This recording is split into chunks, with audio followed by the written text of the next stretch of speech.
সামাজিক মাধ্যম জুড়ে দিনভর চলছে মেজর ডালিমকে নিয়ে আলোচনা। 50 বছর পর প্রকাশ্যে এসেছেন মেজর শরীফুল হক ডালিম। প্রবাসী সাংবাদিক ইলিয়াস হোসেনের লাইভ টক শোতে হাজির হন তিনি। তার এই উপস্থিতি এখন সামাজিক মাধ্যমে বেশ আলোচিত বিষয়। তবে মেজর ডালিমের এই উপস্থিতি নিয়ে কেউ কেউ সংশয়ও প্রকাশ করেছেন, কেউ কেউ বলেছেন উনি মেজর ডালিম নন। এসব নিয়েই সামাজিক যোগাযোগ মাধ্যমে যখন চলছে মিশ্র প্রতিক্রিয়া, তখনই অভিনেতা ও ইউটিউবার সালমান মুক্তাদির নিজের ফেসবুক হ্যান্ডেলে বললেন এটা মেজর ডালিম না। তিনি নিজের ফেসবুক হ্যান্ডেলে ইংরেজি বর্ণমালায় লিখেছেন, ফার্স্ট অফ অল এটা মেজর ডালিম না, চেক কমেন্ট ফর মোর। অর্থাৎ প্রথমত এটা মেজর ডালিম নয়। আরও জানার পর মন্তব্য বক্স দেখুন।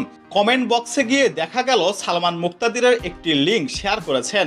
ওই লিঙ্কে ক্লিক করে দেখা গেল এটি একটি পোশাক কোম্পানির ওয়েবসাইট। তবে সালমান মুক্তাদির এমন কাণ্ডে ক্ষিপ্ত হয়েছে নেটিজেনরা। তারা বলছেন এভাবে বোকা বানানো ঠিক হয়নি। কেউ কেউ নানা আলোচনা শুরু করে দিয়েছেন মন্তব্যের বক্সেই। এদিকে প্রবাসী সাংবাদিক ইলিয়াস হোসেনের লাইভ টক শোতে কথা বলেছেন দীর্ঘদিন আড়ালে থাকা বীর মুক্তিযোদ্ধা মেজর শরীফুল হক ডালিম, বীর বিক্রম। লাইভে 50 বছরের সব প্রশ্নের উত্তর দিয়েছেন মেজর ডালিম।